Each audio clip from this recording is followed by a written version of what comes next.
Well, hello everybody, and welcome back to the Equipped, Bruised, Tired podcast. My name is Bryce Krawczyk, and I'm here with my good friend Ryan Stinn. How you doing, Ryan? Good. How are you doing? I'm good, man. I'm good.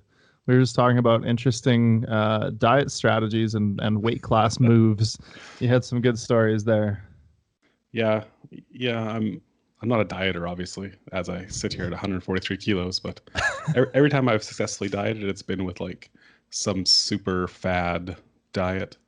When I got down to 120 back in the day, initially I was doing a diet called Cheat to Lose, Oh, which I've never heard of that one. I can't remember. It's a book, and what you'll find is that all my diets revolve around a binge day. A binge day, like a yeah, big cheat yeah, day that's kind right. of thing. Yeah. So cheat to lose, you would eat. It was all around like trying to manipulate leptin levels in your body. Okay. So you'd cheat on the weekend or whatever day, and then you would eat complex carbohydrates for the first few days, then like slowly increase to simple carbohydrates as the week went on. So you try and maintain your leptin levels throughout the week, because assuming that the binge would increase leptin levels, I think there's lots of science around the fact that this doesn't really happen in that way. With a single day binge, it doesn't really replenish your leptin levels like that. Yeah. But don't quote me, because obviously I'm not following this stuff that closely. So then I dropped down to 120 kilos, kind of doing that. But did it totally the wrong way, playing like racquetball, not eating enough, not enough protein, not tracking anything. And like I just kind of lost all my muscle, kept most of my fat. So, but I felt very fast. I remember that. Yeah. And Yeah, then you were talking about how fast you felt. Oh, super fast.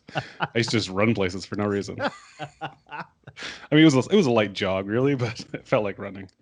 And then I had to do what was his name? Like carb backloading guy.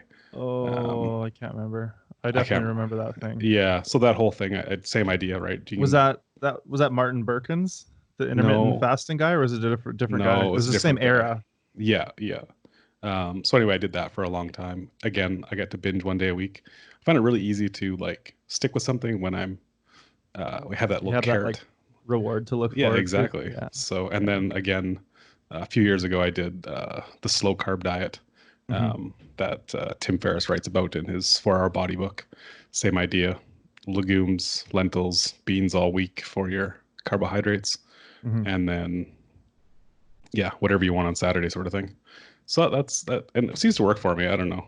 Obviously, I'm just decreasing caloric intake all week, and I can't match that decrease all week when I binge one day. So. Yeah. But yeah, that's my dieting history. So yeah, my question was whether or not we're going to see a faster Ryan in the future. Well, right now I'm trying to do it the right way, and I do track my macros, and I eat I use Avatar Nutrition app that modifies things week to week, and so like I track stuff, but like I was saying, like if I don't see like decent progress week to week, like if I'm not losing a decent amount every week or like staying stagnant every week, then I just lose all motivation. It's like I'm good to count for like 2 or 3 months at a time, and then it's like I just need to like chill off that. I can't be on the scale all the time. Fast enough. Yeah. So that's why I think I find the binging fasting sort of thing, and I should try intermittent fasting someday. I'm sure. I know there's no real science around the fact that it works better, but it does help decrease caloric intake because you're not eating for so long. I do it unintentionally most days. Oh, really? Because I just will be very busy during the day, and then around 4 p.m. I'll be like, I should eat something. So I've actually been trying to like go the opposite way, and try to like get more protein at more consistent feedings throughout the day, and try to have some nutrition around my workouts. Because honestly, since I was in university, I've been very accustomed to just training fasted. Wake up, go to the gym, lift. Are you a morning trainer usually? It bounces back and forth. I can train in the morning. I think I train better around midday. Right. Like between 10 and noon, if I start in there somewhere, I tend to be more likely, I think, if I were to look at things, to have a better session, even just mentally. Right.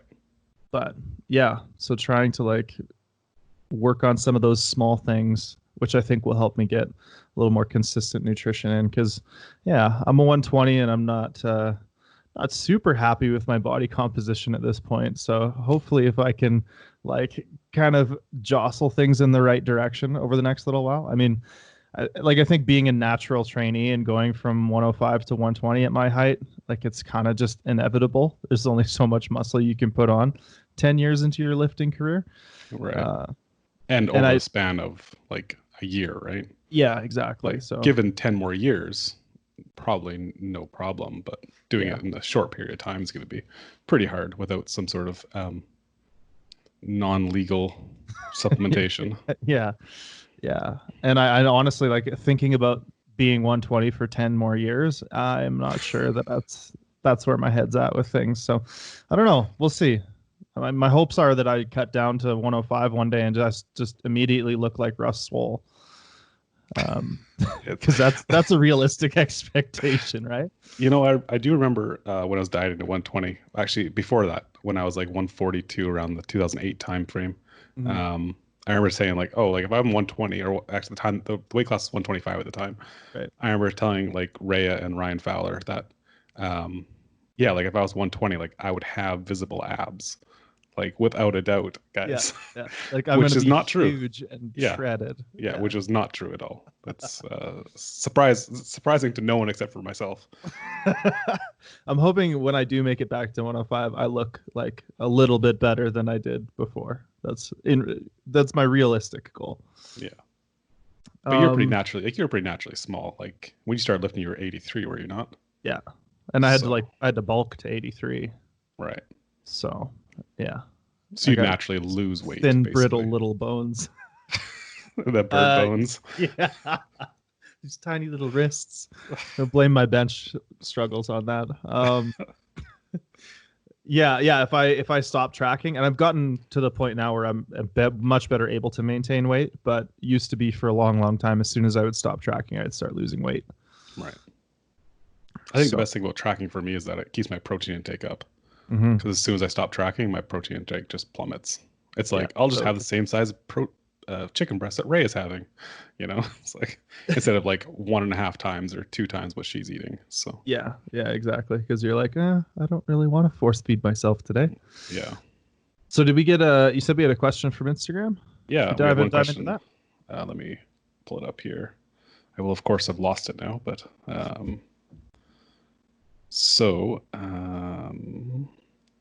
Greg Probert asks, he said, first off, he said, really enjoying the podcast.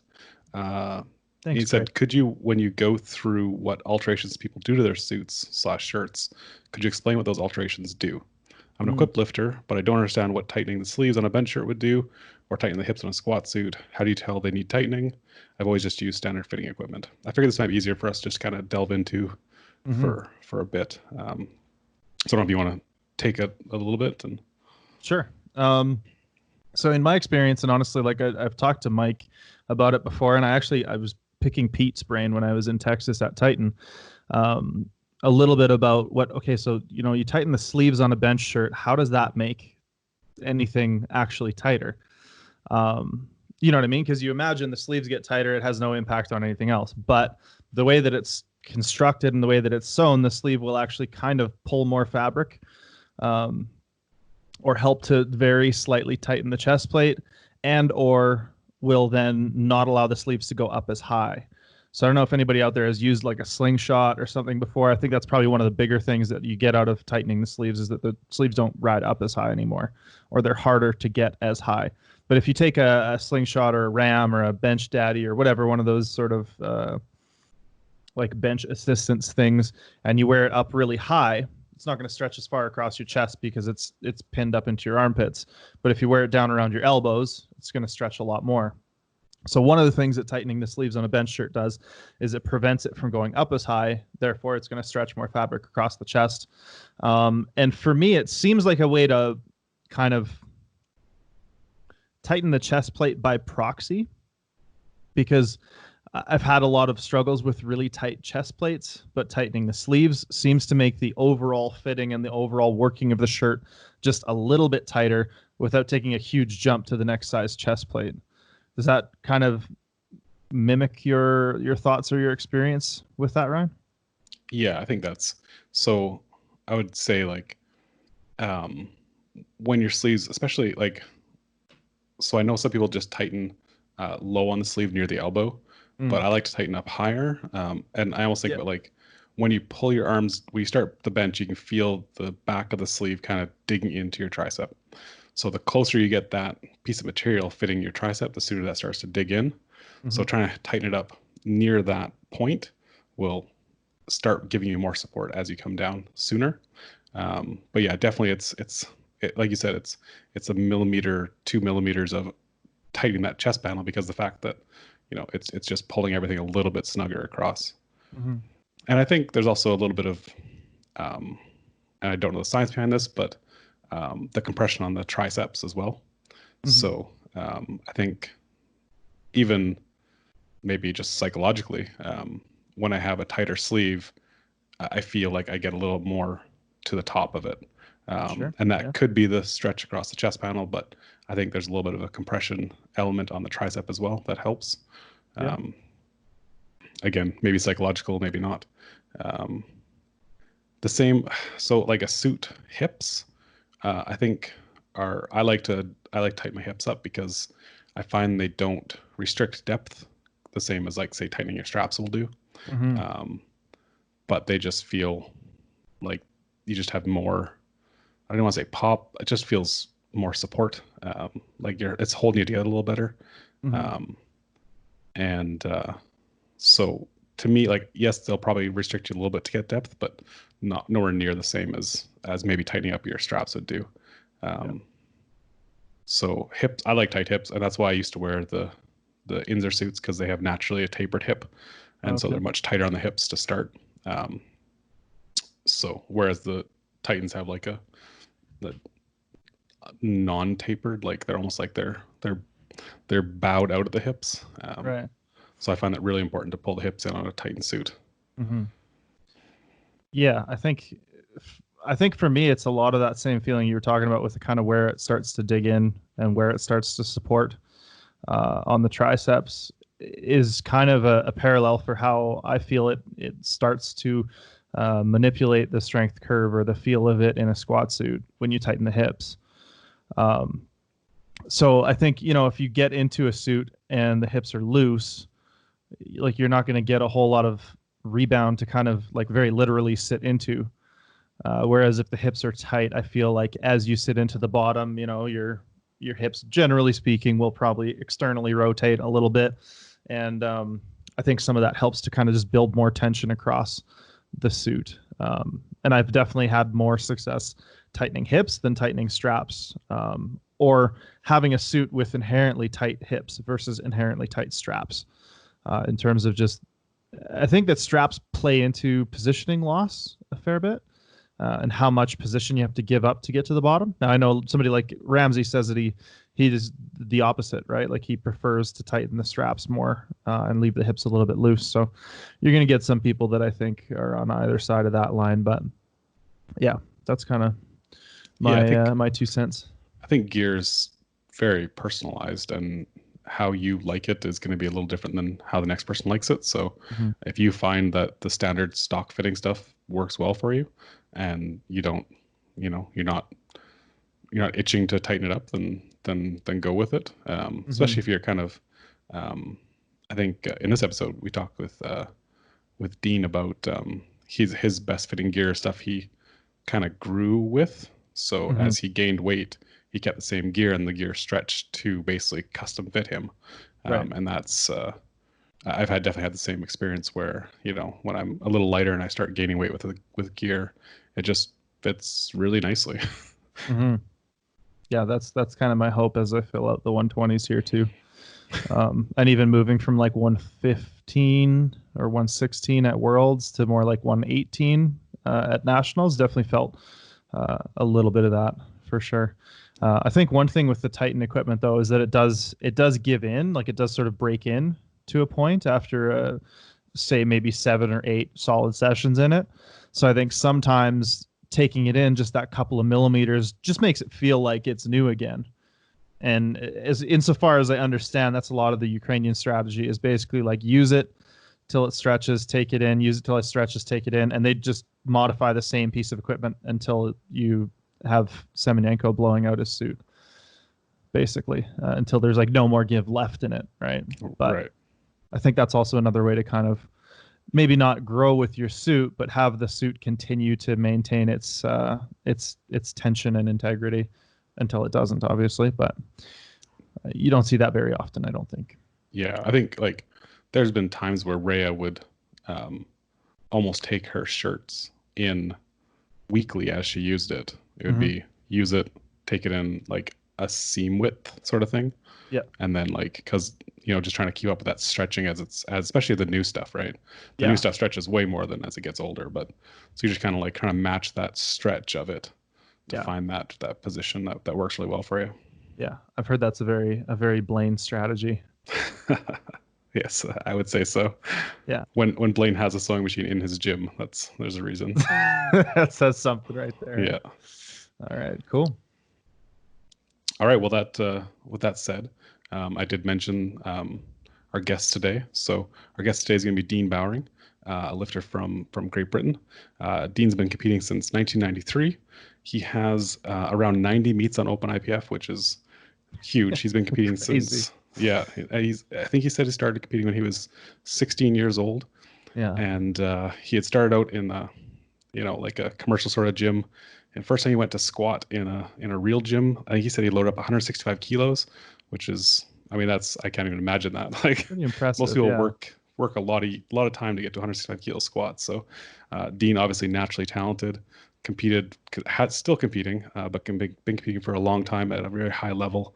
And as we talked to Dean about his transition now more into coaching, he took over the coaching for the Open team in Great Britain, and just overall really good conversation with Dean about lots of topics from coaching to lifting to stuff he's seen changing over the years, and yeah, so I hope we entertain you and maybe learn a few things from our conversation with Dean Bowring today.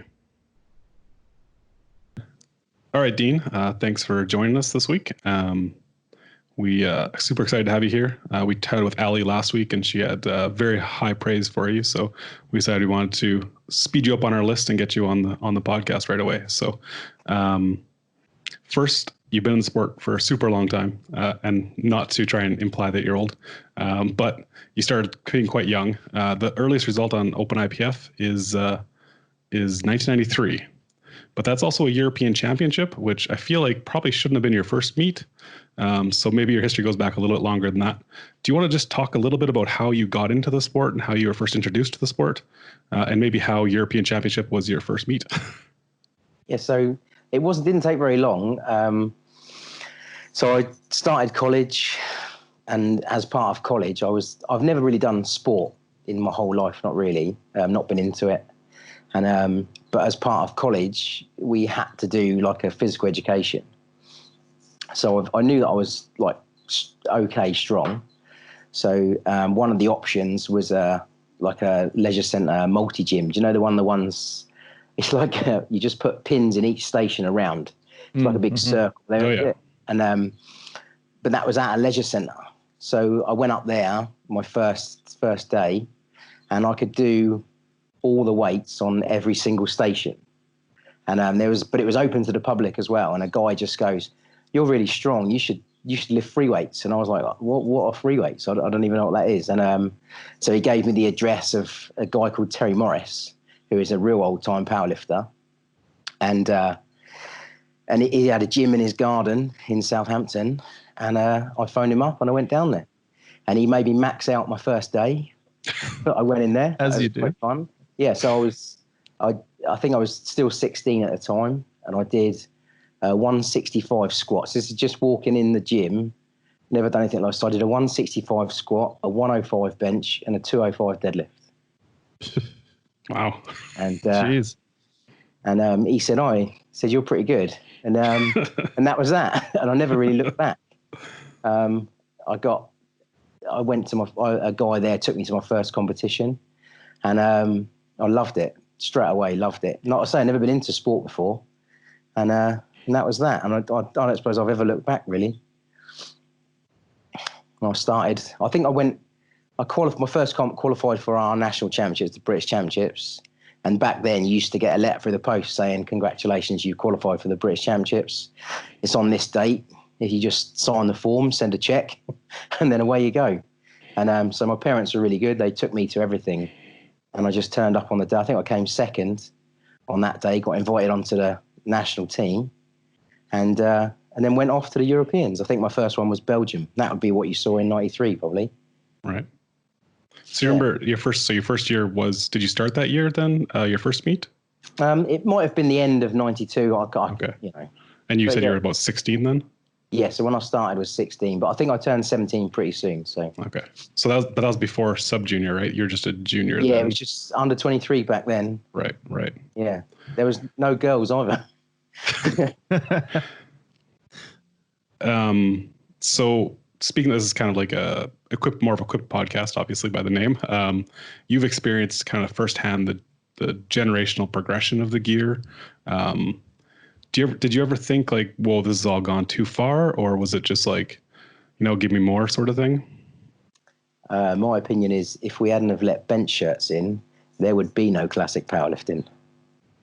I think that letting bench shirts in changed powerlifting so much that eventually that became, because it makes it so much more difficult to train powerlifting because basically of the bench shirt.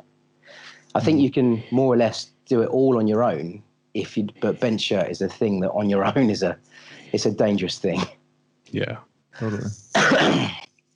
But even saying that, I mean, it might have gone this way anyway. It's just my opinion, but yeah, it's very difficult for me. I love equipped powerlifting.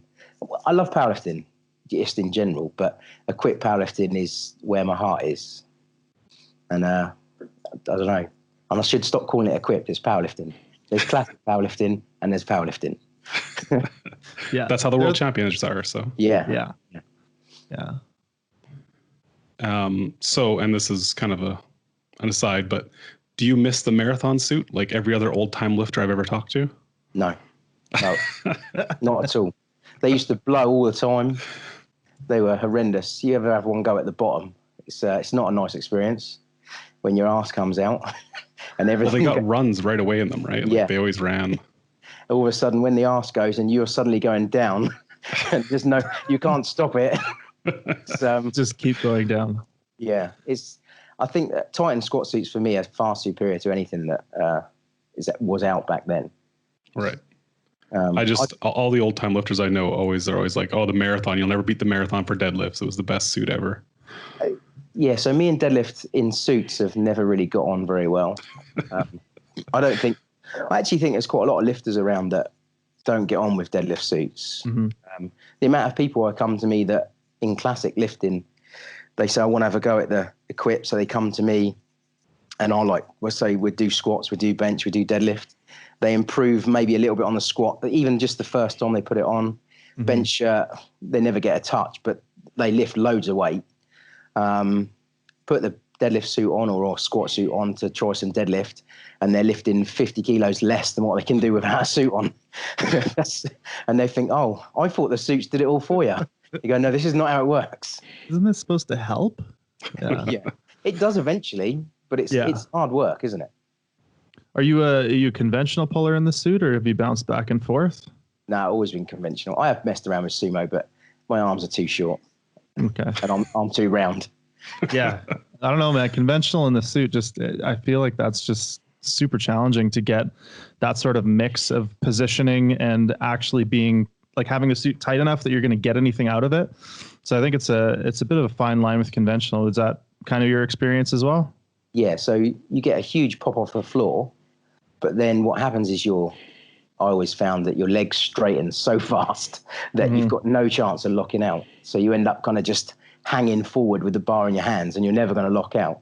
So it's almost when you've got a good suit that gives you a load of pop, you have to try and slow it down a little bit off the floor so that you can keep with it and not let your hips accelerate too fast.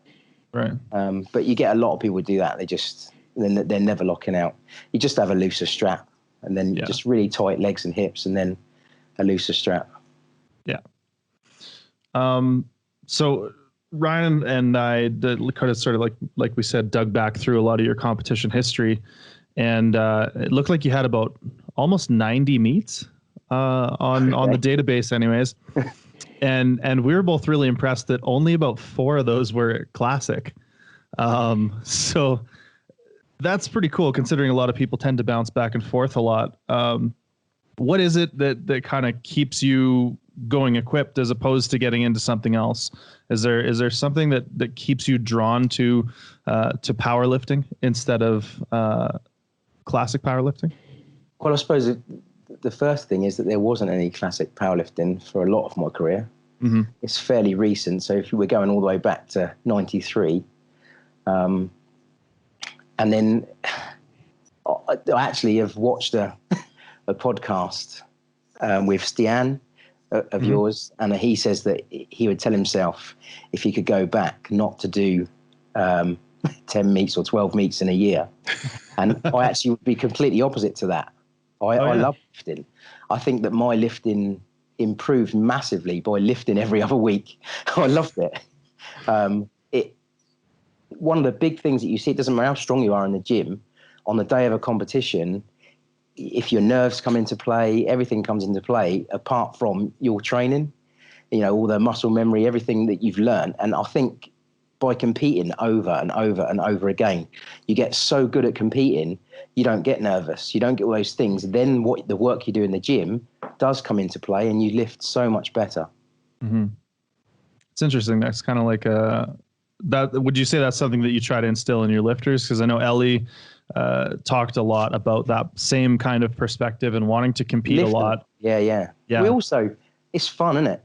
I think that's the biggest thing that I try and instill in all the people that I help, is that you were doing this for fun. It's we're trying to enjoy it. Not I think if you're turning up to a competition, maybe on the day you're a bit nervous, but if when you put that last deadlift down, you don't think to yourself, "Oh my God, that was great, I loved it," then maybe you shouldn't be doing it. Yeah, I think that's probably an important perspective. Do you think that outlook on powerlifting is something that's helped you keep lifting as long and as continuously as you have? Yeah, definitely. I can't wait for my next comp all the time. It's tough now that I'm coaching more than I'm lifting. Okay. I still look at a lot of the lifters that I'm helping. They go to compete, and all right, I might be with them, but sometimes I just want to be on that platform. And you think, and that's not to say that I don't love coaching, because things have happened in my career that have meant that it's very difficult to compete at a high level now.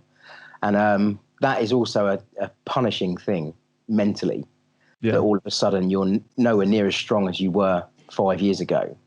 But I've found an avenue to still be involved with powerlifting, and that coaching lifters on the day, picking their weights for them, all those things, I get so much enjoyment for that. I think I'm more nervous than them most of the time. Yeah. I was going to say, actually, do you find that like a lot of people say that doing that kind of thing and coaching through a big meet or coaching a number of lifters is almost more taxing than competing yourself? You end up a little more knackered at the end of the day. Would you say that's accurate? Well, I don't know about the end of the day, but if you go away with a team of equipped lifters and you're coaching them for a week, they've only got to lift one day. Right. I'm putting suits on and wrapping their knees for 5 days. By the end of it, I need a holiday. Yeah, that's fair.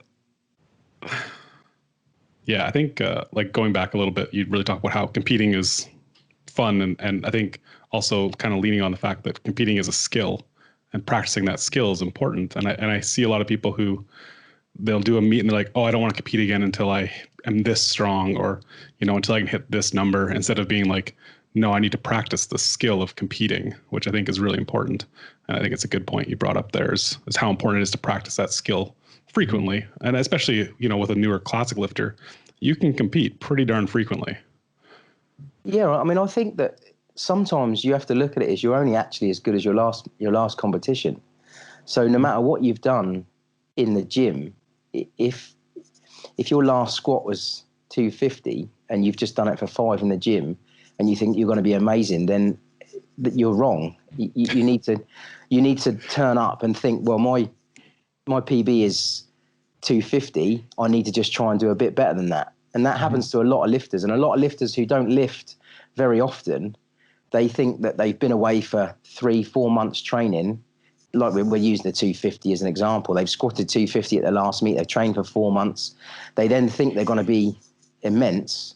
So they open at 245 or something, jump straight to 265 or something like that. They miss it twice. Now their PB has gone down 5, not up. And it happens all the time. Whereas if they'd actually gone thinking my third attempt is going to be 255, 257, then they would have got a PB of 7.5 rather than trying to make these massive leaps. Again, that's a thing that I think about when I tell my lifters to lift as often as they can, because if you went to every meet thinking that I'm just going to do 2.5 kilos better than what I did the meet before, and you do 10 comps in a year, you've done 75 kilos on your total. Mm-hmm. And how hard is it to put 2.5 kilos on a lift? You're not asking much from your body, are you? I mean, sometimes it's real hard. But wait, did we say we're doing 10 meets a year in this analogy? That might be the challenging part for me. Yeah. I think when you get to the top, it all changes. But when you're starting out, it's not hard to improve by 2.5 kilos when you're first starting out. You could probably do 3 or 4 years like that. And then you get to a really good standard. Then you start to slow things down, start picking your competitions, thinking about what you're doing. You've also then got much more experience of lifting. You know what goes on. The amount of lifters that I see that they think they're going to turn up to a comp and they're going to lift this because they've done this in the gym, and then they don't even listen for the signal. And it doesn't matter how easy it is, but they beat the signal, so they've got red lights. Yeah. Just because they don't have any experience. Yeah. And I guess diving into that a little bit further, a lot of those things that you talked about sound like, really, really solid advice. Do you find that with the sort of advent and the introduction of social media, that's impacted maybe the willingness of lifters to listen or to learn or to give some pushback or have their own ideas? Like, how have you found that's impacted the lifters that you've been bringing up maybe before and after sort of Instagram and all of this became a part of the equation? Social media has made every powerlifter after his first meet an expert. Exactly. Yeah, that's kind of... Yeah, it's very difficult now to tell a young lifter what he's doing wrong or what he's doing right, because they always know best. So sometimes I just let them have their path, and then eventually they'll come round. Mm-hmm. So you've definitely noticed that's made a difference in younger lifters as you're helping people today? Yeah, I'm not sure it's all social media. Some of it's just classic lifting. Okay. All right. But so I find classic lifting has made it very easy to get into the sport, but also very easy to leave the sport. So I think we're seeing a lot of lifters that they turn up, they're really strong, lift for a year, and then you never see them again. Right. With equip lifting, to get really good at it, you have to give it so much of yourself that it makes it much more difficult to leave it. You're so committed to the sport that you don't want to leave it. You want to be part of it forever then. And that's I think a really cool perspective.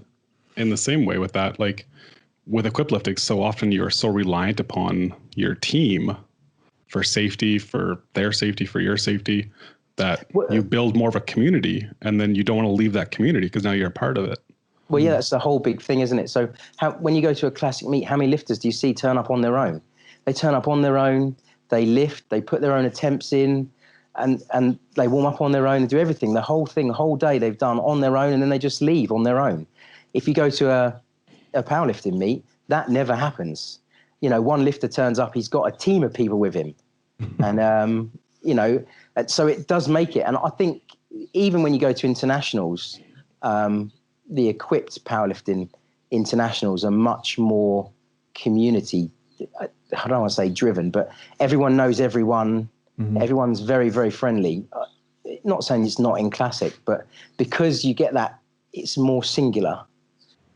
People don't tend to get to know each other so well, so they can walk away from it. They lift and then they go. But with equipped internationals, people tend to stay maybe a little longer. They would help anyone out because obviously they know everyone needs help. So yeah. even I think in my limited experience in the equipped world, that's definitely something that I've seen a lot more of is the team is very much a team, and you'll have everybody from every other weight class volunteering to help out the people who are competing on that day. And if somebody needs straps pulled up or somebody needs an extra hand rolling knee wraps or whatever, I feel like you see a lot more of that. And obviously maybe that's just because there's more things to do, but it is it's a cool aspect of equipped lifting. Yeah. From a coach's point of view, coaching equipped over classic is night and day. Mm-hmm. There's virtually nothing to do as a coach for classic. Put 5 on that, put 2.5 on that, put 2.5 on that. That's it. But in equipment, it might be a missed first attempt, or you make a massive jump to a third attempt and you pull the suit and, make some adjustments, and then they go and get it. And it's incredible. It's so much more exciting from a coach's point of view. Mm-hmm. And I think even analyzing competition, right? If somebody misses an attempt in classic, you're probably able to say, okay, they were just not strong enough. If somebody misses an attempt that you're maybe competing against in equipped, it's more likely that there are a bunch of different reasons for that, right? It could be that his suit was this, that, or the other thing. It could be that his wraps weren't tight enough. It could be any number of things, and he may put 20 on that and still go out and get it. So I think even when it comes to like vying for position and stuff, even crazy things like just the body weight issue. So if somebody's lost too much body weight, or they've not lost as much as they normally do, when they come and they put the suits on, it fits different to normal. So then that can really change how the lifts go, whether they get them or whether they don't. Yeah. So going back a minute, you talked about how it's become harder for you to lift at a high competitive level internationally.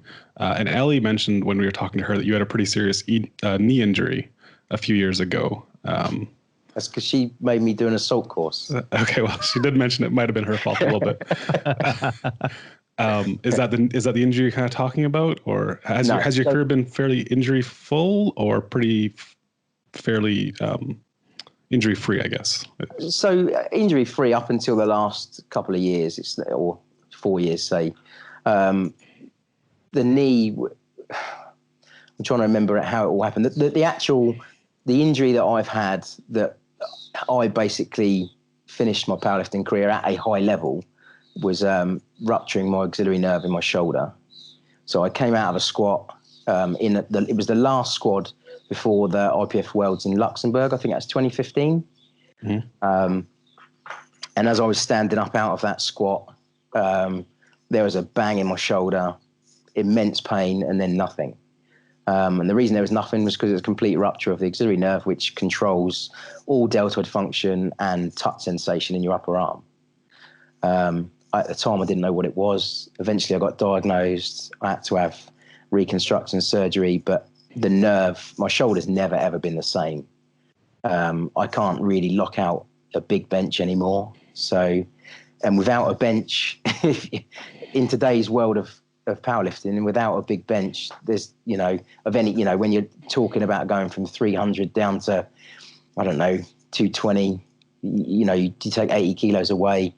And the fact that it took me, I don't know, trying to think how long it took me before I could even hold a squat bar, because I just couldn't get my arm back. The bar just wouldn't sit on my shoulder. I couldn't feel anything anyway when it was up there. So that was that then. And during that time, it's when other lifters started to come and ask my advice, and I found that I was quite enjoying helping them. And then it's a strange thing. What happens is you find yourself helping people more than you're training yourself. And then before you know it, a year or two's gone by, and you're now, everyone knows you as a coach rather than a lifter. Yeah, I think that's something that we talked about, and something that I've talked about at length with Mike Tashir, is kind of like understanding how that coach versus athlete sort of aspect fits into your identity within powerlifting. And it sounds like that kind of happened almost just naturally with you. Hey, it wasn't like a decision that you were going to start thinking that way, or completely natural. Yeah. I never wanted to leave the sport, so that was never an option for me. I love powerlifting. I still train as hard as I can now. Mm-hmm.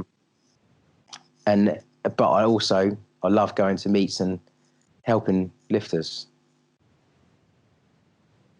It doesn't mean I don't look back at 2009 Open Worlds now and again. Just follow it up on YouTube and go, oh, that was a good day. So, sorry, Ryan, were you going to say? No, you go ahead. No, you're good. Okay. Just kind of continuing along that sort of transition from athlete to coach. A few years ago, you took over as head coach for the GB Open Equipped team, right? Yeah.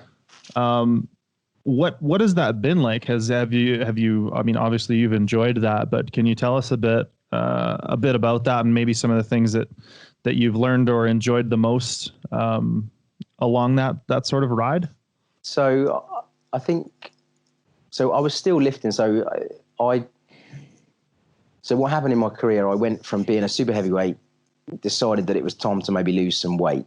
So I went down to 120, was still lifting. But at the same time as lifting, I was starting to help the current coach, or what there was a coach before, Aaron Singh. I was helping him quite a lot. And then I think basically it was like a mentorship almost. Okay. And then it was just a natural progression that he felt that it was his time to leave. So he finished up his last Worlds was Sweden. Was that 2018? Yeah. Sweden, I think. Yeah. So he finished up 2018, and then I basically took over from the job then. So it's been really good. I mean, I've enjoyed it. I don't like paperwork. I know that. I couldn't do this job if I didn't have. So I've got a lady that helps with all that side of things, hotel bookings, talking to the lifters, seeing when they're traveling. Without that, I wouldn't be able to do this job. I know that for sure. It's an administration nightmare. Yeah. And that, yeah. So, I mean, it sounds like I think we know the answer to this, but in terms of transitioning into solely a coaching role, is that something that you see in your future, or will you kind of always compete at whatever capacity you can? I think I'm pretty much already there as just a coach, but in terms of I'm going to pick and choose, and I'll still lift at the nationals, and then that leaves it open for me if I want to do. I'll never lift open lifting again. I'll just do, if I do, it'll be a masters competition. Like one of the best comps I've done recently, although I bombed out, but Mongolia, the World Masters, I loved it. It was a great competition, really enjoyed it. Again, shoulder let me down on the bench. So I missed 3 benches, but if I'd have got a bench, I would have won that day, and it would have been exciting. But I did have a great trip. It was really, really good. And so you got a cup out of it too. Yeah. I think I'll just look at where masters comps are, and if I want to lift, I'll just say, I've not been there before, and I might go and lift and have some fun. I was down to do the world bench press in Pilsen this year. Mm-hmm. So his bench has been going okay, and I thought, let's have a go. That's kind of a competition you can just fly out, lift, and fly back from. I've been to Pilsen so many times that it feels like my local now. So, but obviously that wasn't to be with the way things are at the moment. Mm-hmm. We had my son had a big year plan this year, so we were doing. It was his dream this year to do the double, is what he calls it. He wanted to win the sub-junior Europeans and Worlds and the equipped Europeans and Worlds, but it doesn't look like we're going to get to anything. Yeah. So first off, you should come to, assuming that the world is back in some sort of shape next year, you should come to Newfoundland. I think that would be cool next year. It's a nice place. I've lifted just there put before. That in there. Yeah, I know. In 2008, that was my first Worlds. Was it? That was a start of a very bad few years for me. That was. So you mentioned that in Mongolia, your shoulder let you down. Is it something that's kind of hit or miss for you? Is it pretty consistently troublesome? No, it's sometimes the lockout's there, and sometimes it's just not there, and there's nothing I can do about it. The warm-up conditions in Mongolia were terrible, and because I'm now coaching, I felt responsible, and I did help the rest of the team. So of course I think I was running around doing that. Wasn't really thinking about myself. Then on the day that I lifted, the warm-ups were so rushed. Last off the squat, then you're one of the first on the bench. There was very limited platforms. Everyone's already got loads of weight on the bar. You're trying to push in. So it was a very rushed warm-up for me. And I just think I needed a little bit more time to get the shoulder firing properly. And because of the way the shoulder is, when you get to the top of the bench, there's just no way I'm locking out. And that's all it was. I just couldn't lock out. So never mind. You can't lower it down, the weight, no matter how much you ask them. You also touched on your weight loss, which is one thing we want to talk to you about, because I think back in 2011 or so, you were around 140 or so, 140 kilos, and you went all the way down to sub 105. And yeah. Was that something you'd planned, or what was your big motivator for the big drop? So at 140, I mean, I'm only 5'6". It's not at 140. I was like a beer barrel with hands. So the idea is that, I mean, it was great for my lifting. I lifted really well. I can't ever say I didn't enjoy being a super heavyweight, because I won a World Open title in 2009, being a super heavyweight. It was really, really good, but not being able to tie your shoes is another thing that you have to think about as you get a bit older. So I think that was the major factor of me losing weight initially down to 120, was that it was time to lose some weight. But then the injury in the shoulder was what drove me to go to 105. Although I sit here today at 124 kilos. Since Mongolia, I've done nothing but eat, I think. And just, so how did you notice the gear kind of changing with you as you lost weight? Did you notice that as you leaned out, you started getting less carryover out of it? Like, everyone talks about the squish of the suit and that kind of thing. No, I think I got smaller suits. I think I've been in equipment that much. It's hard for me because later on in my training, I don't really wear equipment in the gym. I mean, I've done loads of competitions where I've just done a 10 weeks straight classic lifting, if you like, and then I turn up on the day, put suits on and lift. And I've done some of the best totals I've ever done like that. But that's all about confidence. So like we're talking about, when you've done so many meets in a suit, you know exactly how it's going to feel. You know what's right. You know what's wrong. And I think that it was very easy for me to lose body weight and put the suits on and know that it's going to feel right. The bench shirt was an issue. I ended up lifting in a much bigger bench shirt than I would have wanted to, just because of the shoulder, because I can't lock out the big weights. But everything else seemed fine. The only thing I noticed really about losing the weight was that round the middle, at the bottom of the squat, there was something missing. I had to come a lot narrower on my deadlift. Again, I was quite a wide-legged, wide hands on the bar, because I had a lot to get down between the hips to pull that deadlift. And as I got leaner, down to 105, everything became much narrower, which it was quite nice. The deadlift was probably the thing that I lost the least amount of weight off of. Mm-hmm.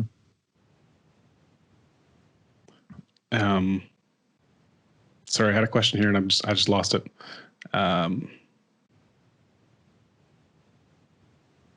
Crap. I started thinking about the belly and then I lost my question. Happens to me all the time. I was going to ask you, Dean, with I can see a squat rack behind you there. Is that a constant setup, or is that something that you had to just recently sort of adapt to? This is the COVID setup. This is the lifting kitchen. There's no gyms, and it's mostly for my son. So I mean, Ryan definitely knows. My son is the sub-junior world super heavyweight champion. So and he had such big plans for this year, and obviously still big plans for next year. So we had to find a way that he can still train. Right. So this is what we did. A rack moved into the dining room, and that was that. And how's training been going for Ray? Yeah, no, it's pretty good. His bench is moving on well because obviously bench is the easiest thing to do in the kitchen. Squatting is problematic when you're trying to squat big numbers, even classic when there's just the two of us, you know, and we're worried about, you know, the bar hitting the radiator, which is also very close. And then we found new problems, deadlifting in the garden. Rep 1 is okay. Rep 2 is a big deficit. It just starts working its way into I've got like divots all over the garden now where we have to keep moving the bar around every time we deadlift. And especially if it's been raining, it's an absolute nightmare. It's very difficult deadlifting off grass. Yeah, I can imagine. So Ray holds the world record with 370 at 18 years old, right? 16. He was 16 when he set 16, that. Okay. Yeah. Okay.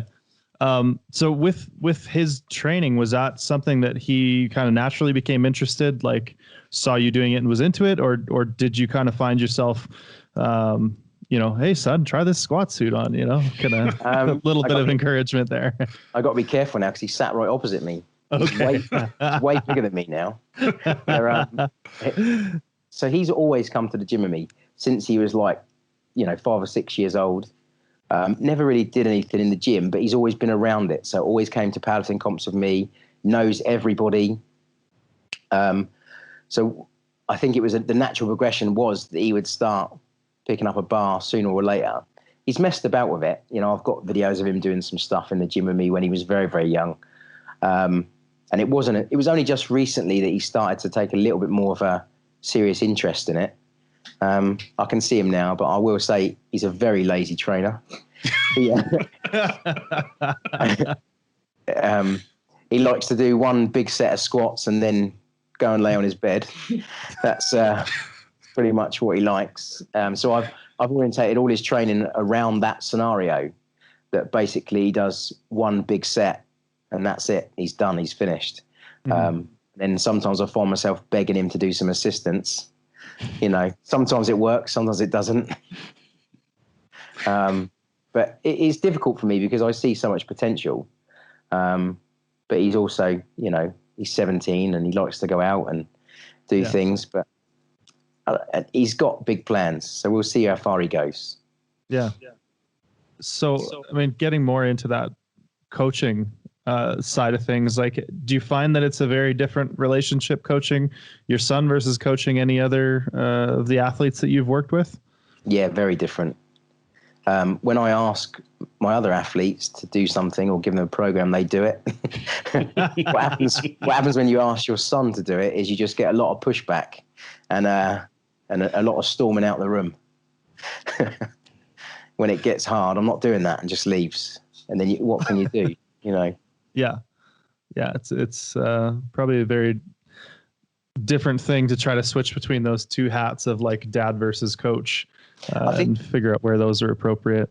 I think one of the worst things is that even with the very limited amount of training that he does, I can't stress that enough, limiting amount of training that he does, he's still squatting, benching and deadlifting personal bests all the time.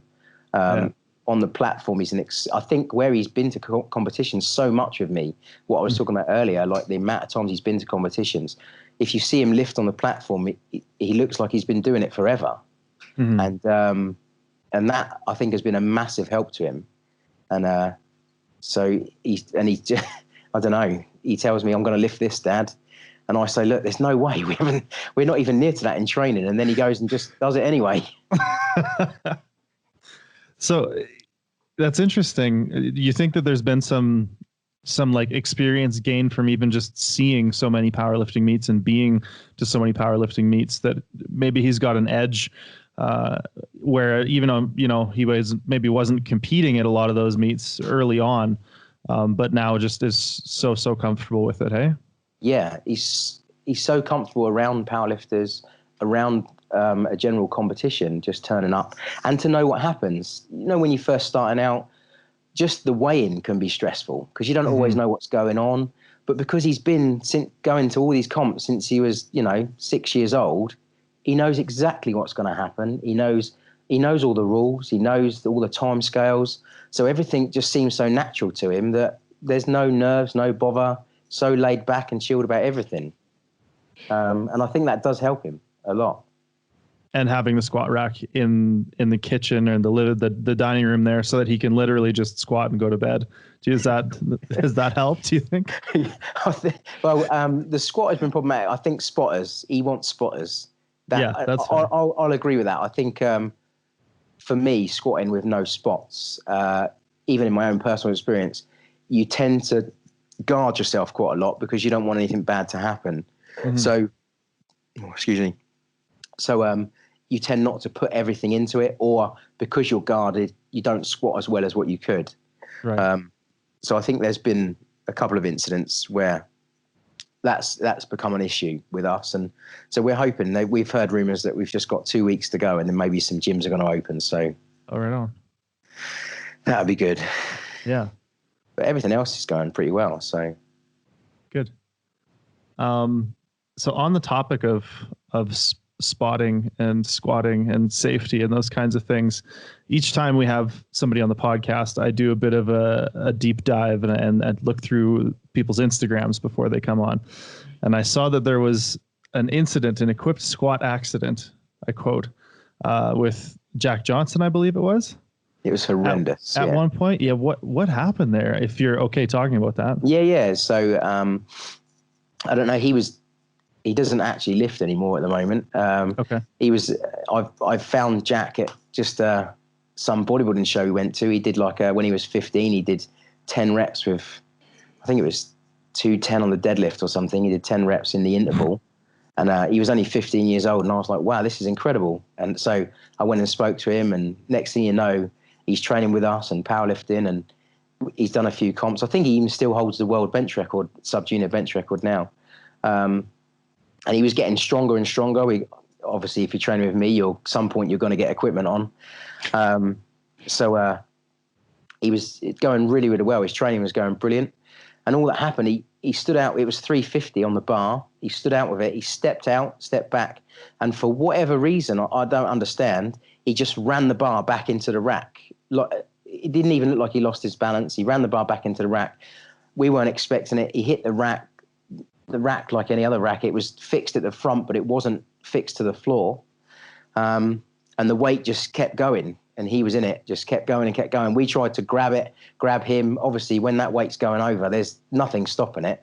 No. So something that we try not to ever do anymore was there. The bench for the combo rack was in front of the platform. So of course, when it all went over, everything went down onto that rack. Jack actually, it was an ER rack. His face hit the bench step, where you lift out from the bench step. His face hit the bench step when he went down. But luckily the bar or the weights landed on the bench and on the floor. So nothing landed on Jack himself. Just the impact of him falling onto the rack. And we went off to hospital. He had some stitches in his chin. And apart from that, he was all right. He actually, even on that day, he was going, I just want a deadlift. I'll go to hospital after we've deadlifted. And I was going, Jack, you need to go to hospital. There's blood coming out of everywhere. He's going, no, I'll be all right. We'll just deadlift and then we'll go to hospital. I said, you are not all right. But it's a pretty horrific video. The rear spotter, if you watch the video, the rear spotter actually goes with him. The rear spotter grabs him to try and stop him from going forward. And he basically just goes with him on his back all the way down. Yeah, there wasn't a video, and I'm actually, now that you've explained it, I'm glad that there wasn't a video. But yeah, there was just I'll show you.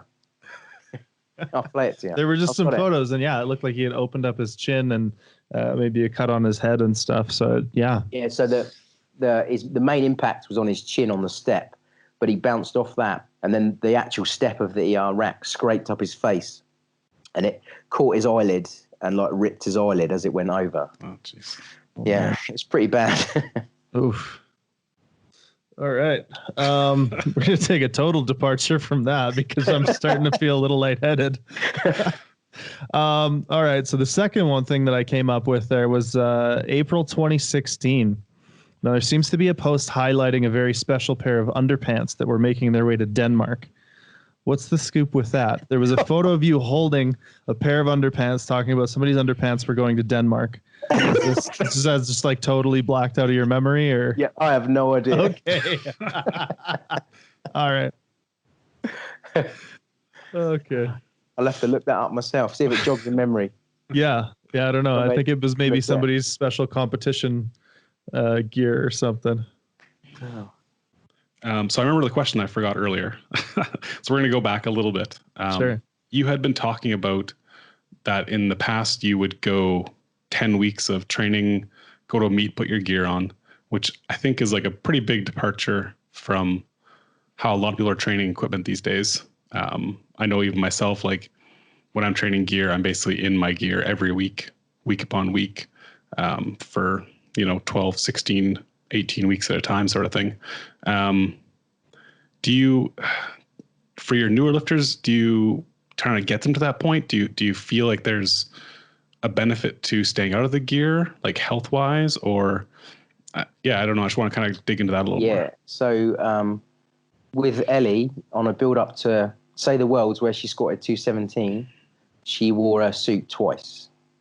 That's it in this squat. So I don't necessarily feel there's any benefit. If you're happy and you know your suit works, like I said, we're only working off your last competition. We're not trying to go, we're trying to make small increments of gains here. So we know that we work on a lot of box squatting. I know that if your best box squat was 140 and you've done a 145 in that build up, then when you put that suit on, hopefully we're going to look to squat just a little bit more than what you did at your last competition. And that's pretty much how we work. I think with the squat, it works really, really well. The biggest squat I ever did was 420. And I know the build up to that, the 10 weeks previous to that, the biggest squat I ever did in the gym was 280. And I squatted 420 on the day. Just because I knew what it was going to be. I did a 280 triple, I think, to a low box. And it was like, yeah, I know what's there. That's interesting because like when I started lifting with Jeff Butt, I think you probably know Jeff. We were based the same way. Like we would kind of train, a real general progressive overload for 12 or 16 weeks, and then the last few weeks we would throw the suits on, kind of figure out where we're sort of thing. So it seems just over the years I kind of put the gear on more and more because I felt like I was never comfortable in it. So that's why. And then when I started working with Blaine, eventually he got me basically in the gear week over week. And now I feel like I'm almost, I don't want to say afraid, but like it'd be weird for me to go out of it and then just trust that last week or two in it sort of thing. It's such a mindset shift. That's what I was saying. It's all about it's not about strength, is it? If you can squat a max effort squat with your in suit or out the suit, it's still a max effort squat. The difference is the confidence that you feel when you put that suit on. If you don't feel confident, then you need to put it on in training. I've got lifters that I make wear the suit a lot because of that very reason. They're not confident to not put it on. But also that is draining on your body, isn't it? I mean, how do you feel after 16 weeks of squatting in a suit? You can't, I don't know. I'm okay. I mean, the difference is, does your suit come off okay? So there is an issue, especially with girl lifters that or female lifters. They swell up quite a lot when they've got their suits on, so they become very difficult to get off, and then that causes anxiety. Ellie in particular is somebody who has got huge anxiety about removing suits. So if I was to say to her, right, you're going to start wearing your suit every week now, instantly, mentally, she would have massive anxiety not about squatting in a suit, but about the 20 minutes it's going to take to get it off and her legs turning blue every time she does that squat. And then obviously the cuts in her legs, all that kind of thing. She would be like, I don't want to do this anymore. And I don't want that. And of course, for me, I know that you can do it without wearing the suits all the time. I completely believe that. The bench shirt's slightly different to that. I think you do need to practice in that. The feel of a bench shirt is very different to raw. It's not the same. You need to get some practice, find the groove, and get it right. But squatting and certainly deadlifting, nobody wants to do that. I don't mind it. What difference do you get, suit to no suit? Honestly, probably like 15 to 20 kilos. So then in training, 15 to 20 kilos, is it worth it? I mean, do you think that you would say, well, actually, if I didn't wear this suit, I might actually get more out of it because you would believe it more? I think honestly for me, like I do change my technique a little bit when it comes to the equipped deadlift. There's some like cueing differences, some differences in how I think about the movement when I'm doing it. And it does, like, it allows me to train a fair bit heavier. And I feel like those heavier sessions help me, prepare for what that difference will be in the meet. So again, handling way more than I would raw. I think for me, it seems to be a pretty necessary thing. A lot of times I can have a real big disparity between how my raw deadlift feels in training versus how my equipped deadlift feels in training, even in the same block. Yeah. So for me, I don't know that I have maybe the experience, the confidence to be able to, hit something raw and be like, oh, I can do this in a suit. Yeah. Because I've found too many differences along the way. There is one thing that suits do that is nice when you put them on, is if you've got any niggles, they go away, don't they? Mm-hmm. I like that. That was a big part of me getting into equipped lifting in the first place. Yeah. If you've got little tiny niggles, back, shoulders, hips, anything like that, you put a suit on and all of a sudden you don't feel it anymore. So that compression seems to make a big difference to the way it feels. Yeah, that and maybe even just an overload of other sensations, right? You go from this weird little tiny feel in your back to all of a sudden it's tough to get your breath because you're being so compressed and it's cutting your legs and you got these knee wraps on. So you're thinking about a lot of other things. That tiny little sensation in your back doesn't matter anymore, right? Yeah, that is true. So you mentioned using box squats to benchmark where your equip squat's going to be. And that kind of made me think about, I would say, at least from my perspective, the box squats become much more passe. I see less people doing it, especially maybe over here in Canada, but it sounds like it's like pretty much a staple for you guys. How do you feel like, I guess, why do you keep it in? What do you like about the box squat for equip squatting? And so the main staple for me is like a light box squat, not necessarily a heavy one. So like the second squat day of the week or the first one, depending which way around you do it. So we do a lot of speed work, and obviously that speed work then becomes the technical side as well. So obviously in equipment, your squat has to be technically very good, because equipment, if you're technically very good, equipment exaggerates that. If you're technically not so good, the suit also exaggerates that. So then that's how come you get a lot of lifters when they first put equipment on, they're worse, not better, is because they're technically not as good as they should be, and the suit has exaggerated that failing in their technique. So with a box squat, you can really, and a light box squat, you can really hone that technique. You can work it so hard, like trying to keep your knees back. So I definitely promote a wider stance squat, sitting back into the suit. So if you do it raw, then you're sitting back onto the box, trying to stop your knees going forward. That way you don't have to bend your legs as much to achieve depth. And then obviously exploding off the box as hard and as powerful as you can.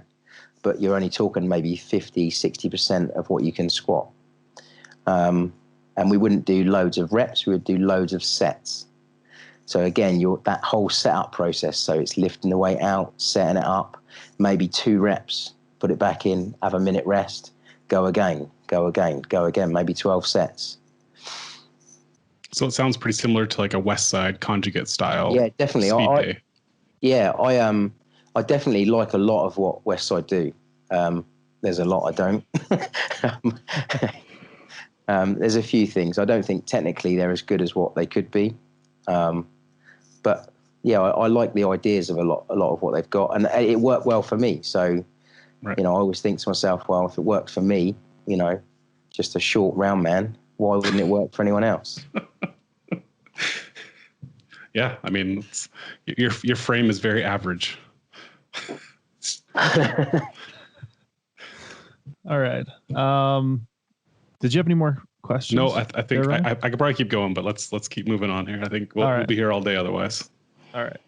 So we got a segment we call Gearhead, and basically we're going to ask you some questions about the equipment that you used and what you liked about it and those kinds of things. So, maybe just quickly take us through some of the pieces that you liked in terms of your squat suit, bench shirt, and deadlift suit, and we can sort of go from there. Okay, so I always wear a Titan Centurion Superior squat suit, not custom, just straight off the peg. Okay. A main reason for that is because I always found that if you get a custom one, they always seem to be different. So you get one custom one, you love it. It seems to work really well. You ask for one the same size, maybe made by a different person. They've sewn the other side of the line. I don't know. I don't know how it works. And it just seemed to be different. So, right. But when you get them straight from the peg, they seem to always fit the same. So I just went down that route. Mm-hmm. Most of the suits I lifted the best in were suits that I kind of grew into. Okay. So I got them when I was smaller, and then I got heavier, but I kept the same suit. Giving me a lot of hope here.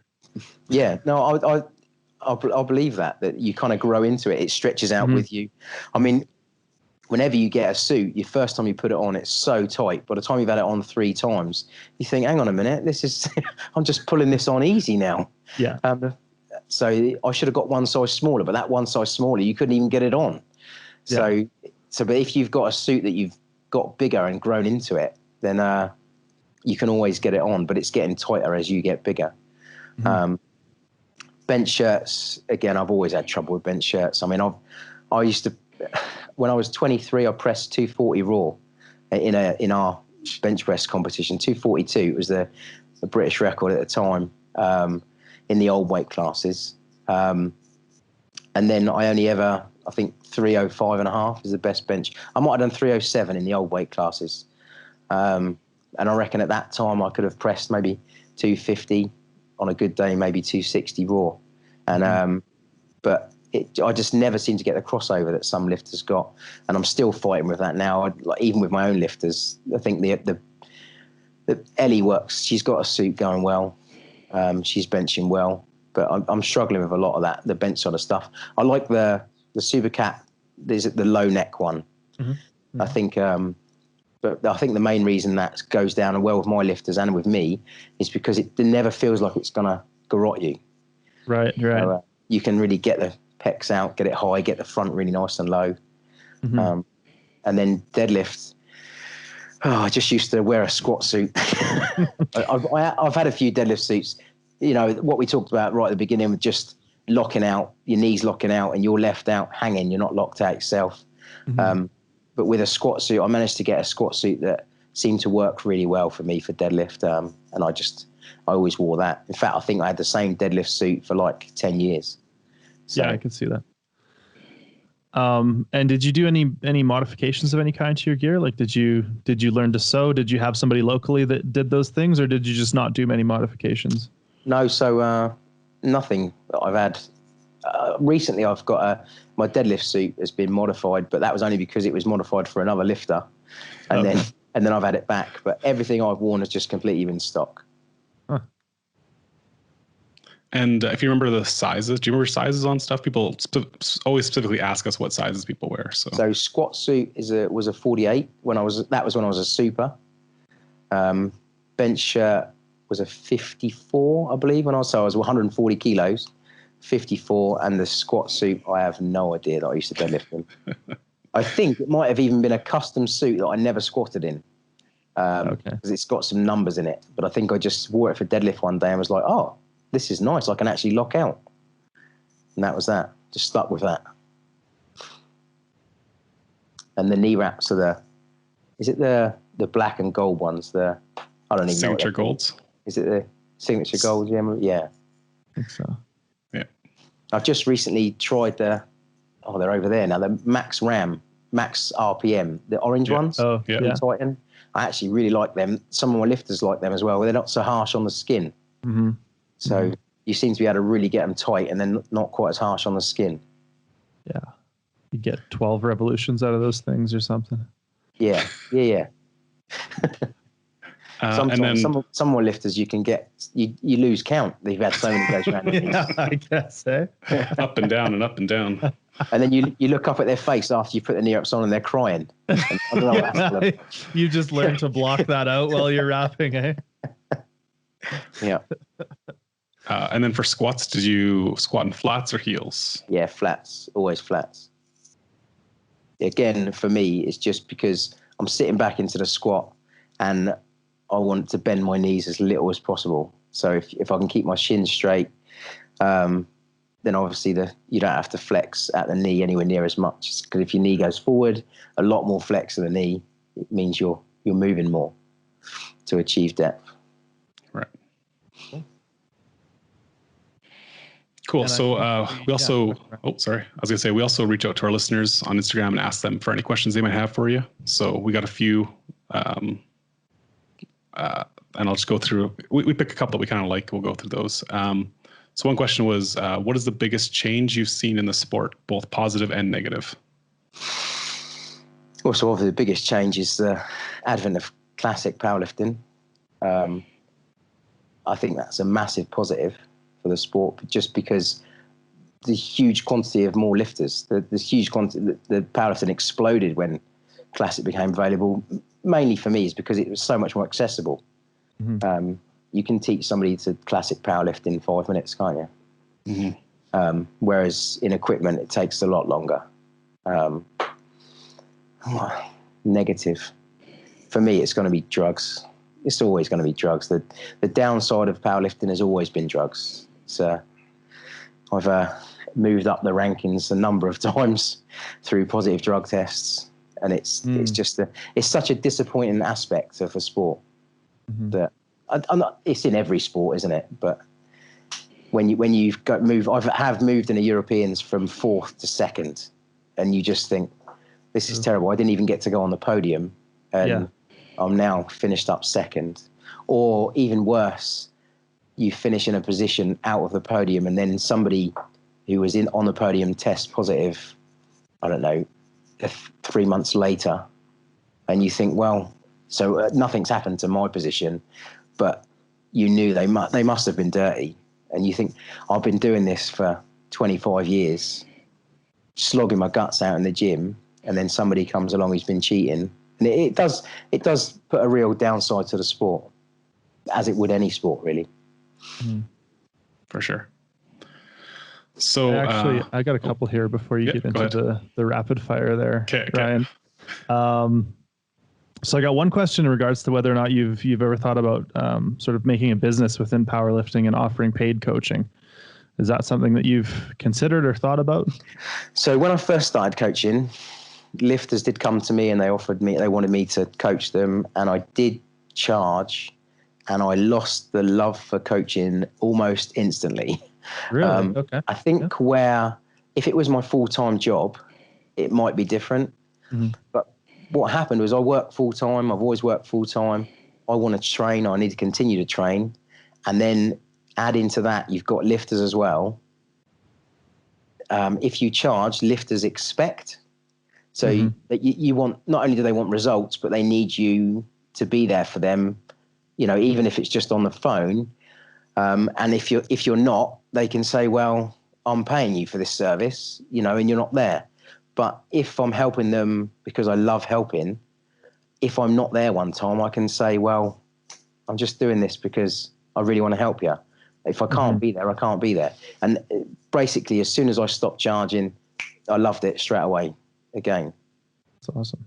So I guess that makes sense if it's not going to be your full-time gig. Yeah. Yeah. And I think that's all it is. I do have issues now and again with the fact that there's an awful lot of people seem to be trying to make an awful lot of money out of powerlifting when there's still not that many people that are doing powerlifting.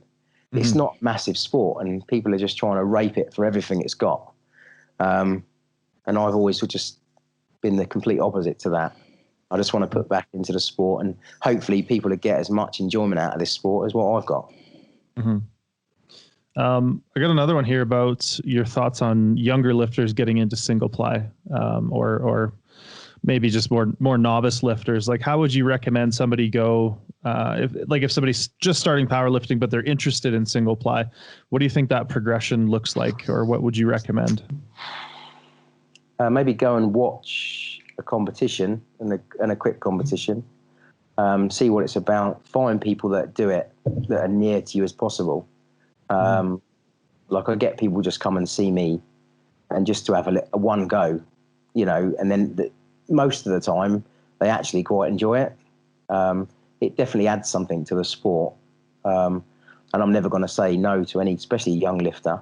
Mm-hmm. But it can be difficult in the way things are now with commercial gyms to try and get into equipped lifting, because the way it is now, but I don't know about any of the rest of the world, but I assume it's very similar, that the explosion of very cheap commercial gyms that you can go and train classic powerlifting at, and it's cheap and easy, but you couldn't do equipment there. You need an actual proper local club that is happy to have these guys that turn up with their training bags, and they've got all these suits that they need near them, that they're going to, on the platform, they'll be stripped down to their pants in no time while everyone else is looking at, and they need to be happy with that. And it's very difficult. It's getting harder and harder to find these clubs around.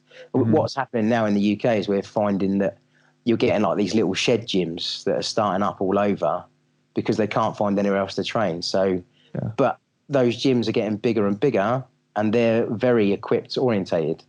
So I think that's my advice to anyone who's interested in, would be to try and find a equipped friendly club and then just go from there. And I think if you really want to, they're everywhere. They might not be massive clubs, and they might have ice on the windows in the winter on the inside, but they are around.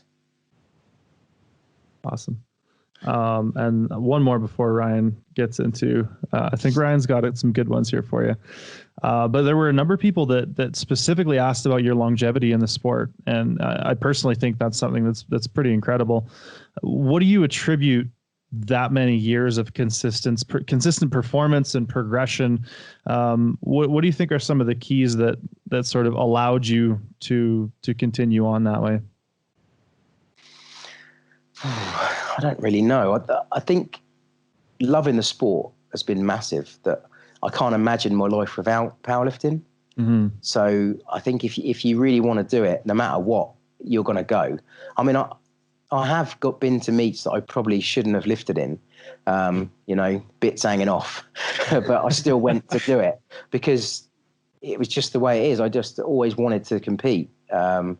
I definitely, if you were to say you can either compete or train, you can only do one or the other. Competing would be what I would choose. Mm-hmm. If I would just compete every week, and that would be my training. Just because it's so enjoyable to me to compete. Not just the actual lifting. Like, it's the people, the whole event, turning up. I don't know. It's just some of the countries I've been to that you would never have been to if it wasn't for powerlifting. The people you've met, you would never have met if it wasn't for powerlifting. And powerlifters come from all walks of life. You could have a bin man to a brain surgeon, whereas I think there's not many sports that are like that around the world. They've got a particular niche of where athletes come from through the universities and all this kind of thing, where powerlifters can come from anywhere, because loads of people just want to go to the gym, and then they find powerlifting and realize that it's the greatest sport in the world. Yeah, exactly. Yeah. All right. Am I good to go? Yeah. Okay. So I'll assume that you know who Dave Murray is. Yes, I know who Dave Murray. Okay. So Dave spammed me with about 20 questions, but I'm just going to rapid fire 5 of my favorites to you. So I assume these are all trolley questions trying to dig at you, but I just grabbed a few that I could. I just say Dave's a very good friend of mine. Okay. And we actually train together. So, okay. So he said, his first question was, what was powerlifting like back in the glory days? There was a lot more fighting in the hotel rooms. That's what we used. It's a lot more civilized these days. There used to be a lot more rough and tumble. I think that was to do with, I mentioned at the beginning, there was no girls. So when I first started powerlifting, you had men's competitions and you had women's competitions. And it was a few years before they got mixed. And I think when you put a load of lads together and you're all in a hotel room, one thing happens is you all end up, Nick, go into his room and turn his room over, or go into his room and surprise him and smash him up. I don't know. There used to be a lot more of that stuff like that used to go on. So yeah, we've had. I can remember once. I don't even know if I should say stuff like this. I was seeing a very, very famous. I'm not going to say his name. I can't. Very famous powerlifter from years ago, holding another lifter up against the wall by the throat, saying, "I'm lifting tomorrow. You've already lifted. Now shut up." Yeah, so it's they were eventful times, and I think powerlifting's moved on a lot from that. It's a lot more professional now. Some of that I could look back and say, well, it's changed so much that maybe it was a lot more enjoyable outside of the competition than it is now. But because it's so more professional, the weights that were being lifted have moved on like phenomenally now. So that's a massive plus.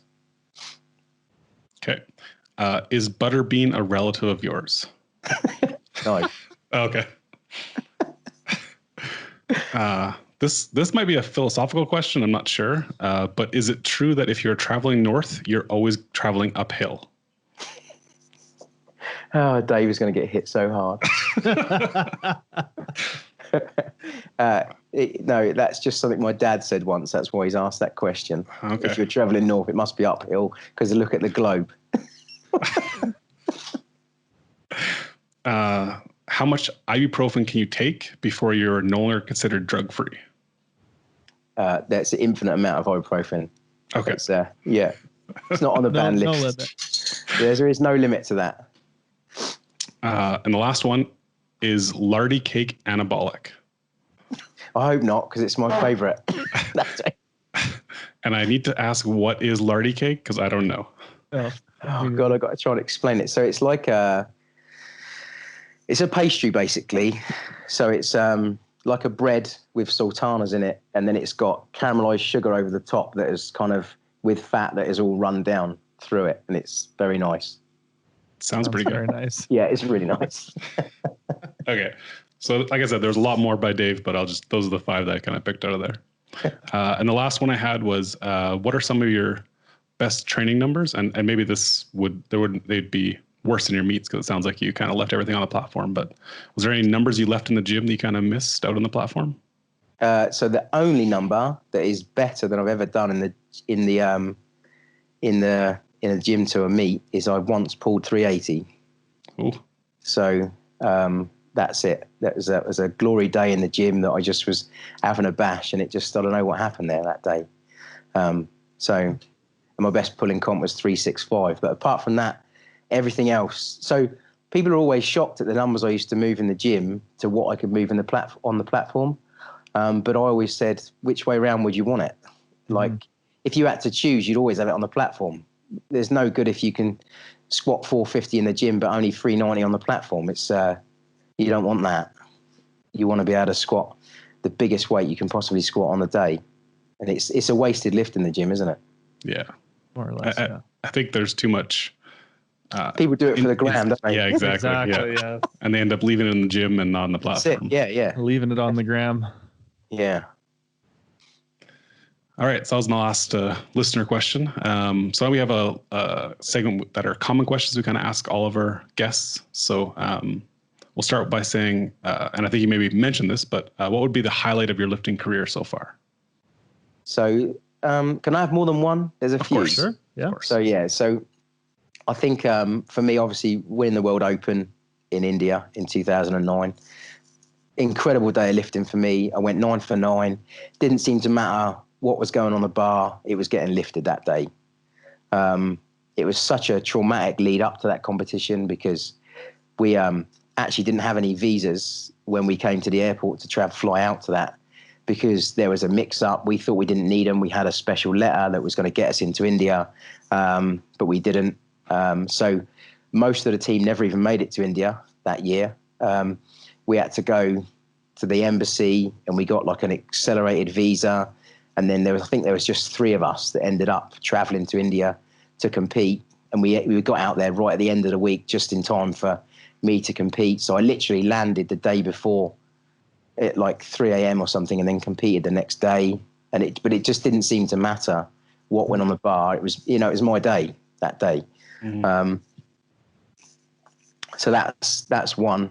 Another one for me is probably, again, my best ever performance, which I actually came 4th, was the 2014 World Championships in Denver. But I was the first person to ever achieve a 600 Wilks in the UK. So there's only 2 more since then, but Ellie being one of them. So so that I lifted so well that day, but I came 4th. But never mind. And then I think the next highlight for me will be watching Ray win the World Sub Juniors. Yeah. Coaching him, and that squat for me, it was still, I can feel it now, just turning around inside me, watching him go out. Because obviously the squat beforehand, when he broke the world record the first time, that he had to re-rack, that just literally being his dad, sort of being so proud and so terrified all at the same time, is that's got to be for me one of my top moments. And on the flip side of that, what would you say are some of, or one of the lowest points in your lifting career? And as a sort of second part to that, what did you maybe learn, or what were you able to sort of take forward from that as a positive? Well, if I go to the lowest point of my powerlifting career, started in Newfoundland, and when I bombed at 3 internationals in a row, it was pretty horrific. They threatened to kick me off the team. It was a bad time. But obviously, the 4th competition of that run was India. So it's one of those things. I mean, I can't explain the feeling when. So one of these competitions was the Europeans, and I was in first place. And you know how the scoreboard works, your name's at the top. You're in first place, and by the time I'd got to the end of the bench, I was in last place. And then I still got a gold on the deadlift, and it's just like, this is horrendous. If I'd have just got one bench that day, I would have won that by 40 kilos. I could have opened raw, but you can't go back. You can't. Mm-hmm. So they're proper low moments. But part of me feels that it's meant to be, because all of that led to me going 9 for 9 at the World Championships in India. So I don't know, but I look back at that and I think if I'd have just done things a little different. The Newfoundland one, I was injured at the time. Then I had to try and make body weight. And I just think if I'd have just lifted, you're allowed to change your body weight on the day there. I think if I hadn't tried to make body weight, lifted in the next weight class up, lifted as a super, I think I wouldn't have bombed and I would have done much better. You can look back and change all those things and what ifs, couldn't you? But they were sad. It was a sad run for me, paying out all my own money to travel abroad, to just end up, in a little ball crying somewhere because you could have achieved so much, but instead you've been disqualified. It's a hard lesson to learn. And you think that those 3 bomb outs were, I mean, they were in a historical sense, but in terms of like the lessons learned, do you think that those really contributed to that victory in India? Yeah, I think so, because I went there believing that I'm not letting that happen again. I mean, obviously I went there every competition, but it was just like, this is not happening. I'm not doing this again. So I reevaluated everything. My numbers got lower, the openers got lower. You work harder to try and make sure that you're going to get this bench. It was a tough time. Next would be, who would you say have been some of your biggest inspirations through the years? And it doesn't necessarily need to be powerlifters, but. So inspired me and believing in me would be Aaron Singh. So obviously he coached me. Before that, I was coached by a guy called Ron Reeves. He was an incredible guy, amazing at picking numbers, just seemed to know what you could lift, well, as does Aaron. I think Aaron had so much belief in me that that really spurred me on to keep lifting and to keep pushing, striving to win the world title. I think that in terms of lifters, I don't really know. Pretty early on in my powerlifting career, I did have somebody that I absolutely thought this is the guy I want to be like. Then he tested positive. So I think from that day forward, I kind of don't let myself see lifters in that way, because if you think, oh, that is a great lifter, truly great lifter, and you respect them so much, and then all of a sudden, and you never know about any lifter, and then it all just gets washed away.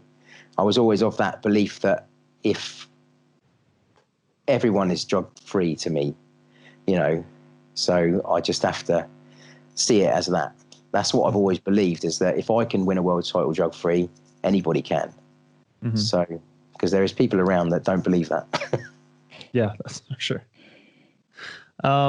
What's one piece of advice that you wish you could give yourself when you were just starting out? Like if you could take 16 or 17-year-old Dean before his first big meet, what would you try to impart?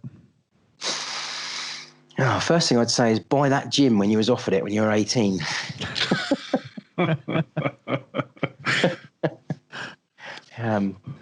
I think that's but as for lifting wise, I think I would say get a coach sooner. I spent the first 10 years just doing it myself, basically reading bodybuilding magazines. So I think if I'd have got help sooner, I could have been a lot better, quicker. I don't know if I'd have got any better. I don't know if I'd have actually got, but I think I would have been there sooner. So then maybe I could have held them top numbers just that little bit longer than what I did. I don't think I'm going to change anything else. I mean, obviously I wouldn't like to get injured, but if I look back on it, I've not really had that many injuries. It's not, so I'm not going to tell myself to stretch more or any of those things, because I didn't really get that injured. It was just when I come to the end. But when you're, what are you saying, 25 years into, elite level powerlifting, I think my body just said, come on, I've had enough now. So whereabouts in your career did you end up getting sort of your first coach? So I think, so we're looking around the 2000, maybe around that sort of, So I'm probably 7 or 8 years in. And basically I just found my own way.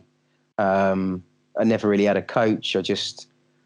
I think I bought my first world championships was in Hamilton, Canada.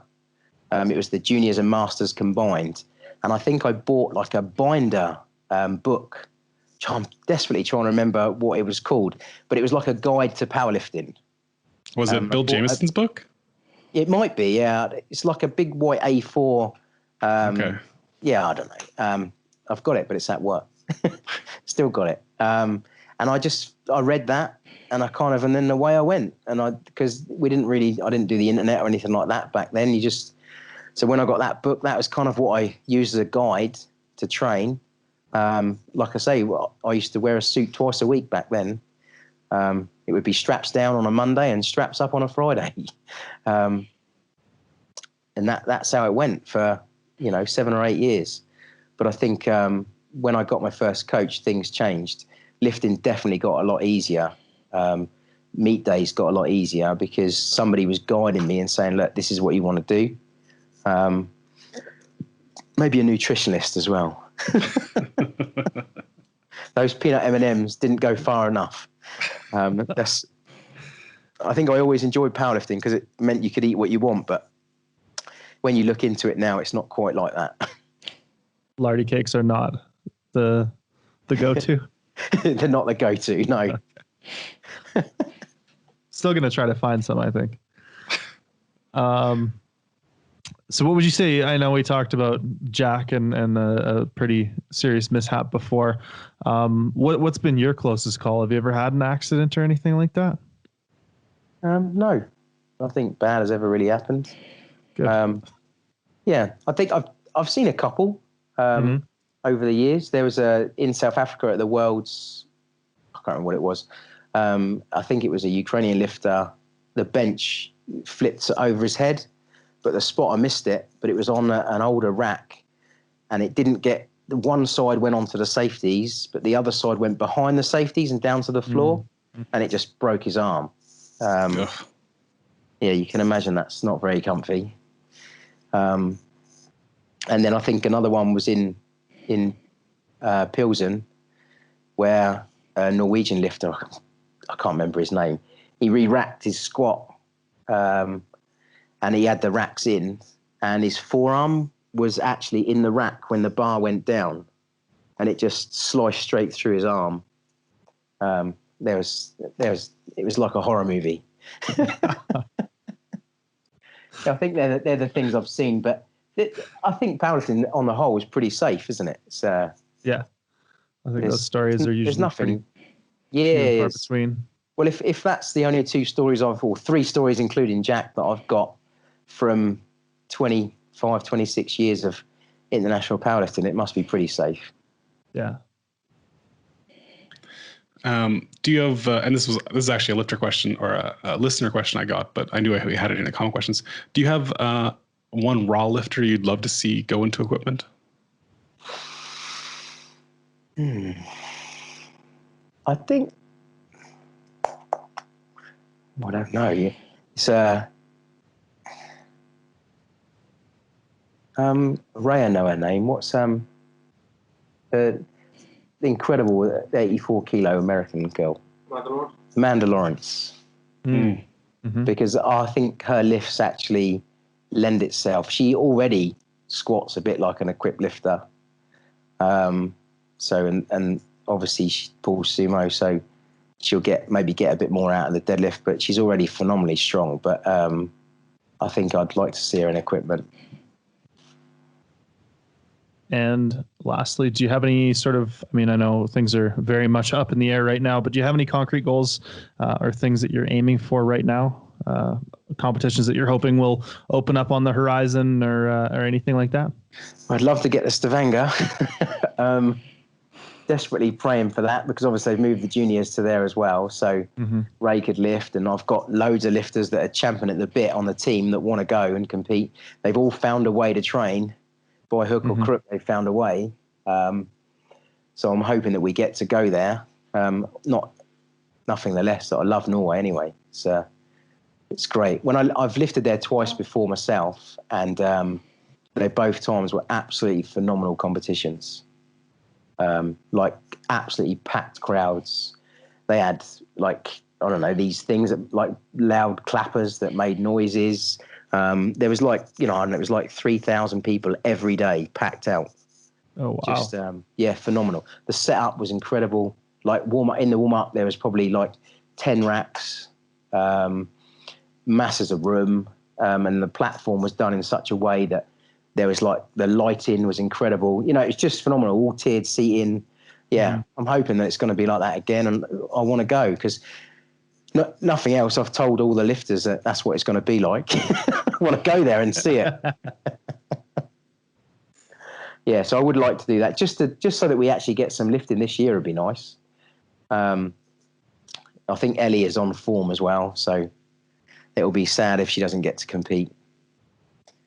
I think she's a good friend, but I don't know how much longer she's going to carry on before she decides that she's going to become a family. And then I don't know what happens to her powerlifting after that. Yeah, no, it's I think one of my favorite worlds ever is 2013 Norway. It's just the atmosphere, the DJ, the lights, everything was just so top notch. Yeah, it was phenomenal that day. I lifted well as well. I came second. It's good. It's better than I did, I'm sure. I can't remember I placed there. So, but cool. That's our roster of questions for you. Is there anything else anything you want to talk about beyond that? Anything you want to? No, it's been good. I've enjoyed it. If anyone wants to keep up with your lifting or anything like that, if they want to reach out to you, where can they best find you? You can find me on social media, but I don't really post. I put the odd thing up here and there, but I don't know. I'm not a social media whore. I don't. I don't. Yeah, I'm not an avid poster or anything like that. But obviously, you can find me on social media. If you want to send me a message, I'll answer. And if you want my help, I'll try my best. Yeah, it's been good. Great. Thank you very much for inviting me on. Thanks for giving us some of your time. No problem. All right. We want to thank you for listening to the Equipped, Bruised, and Tired podcast. We're going to be available on iTunes, Google Play, Stitcher, wherever fine podcasts are found. So make sure to leave your 5-star rating if you enjoyed the show and a review as well, and or check out our video version of the show on our YouTube channel. If you have any questions for ourselves, guest suggestions, or questions for our guests, you can go ahead and contact us at equippedbruisedtired@gmail.com, and make sure to do your part to spread the word of the Equipped Renaissance. We'll see you next time.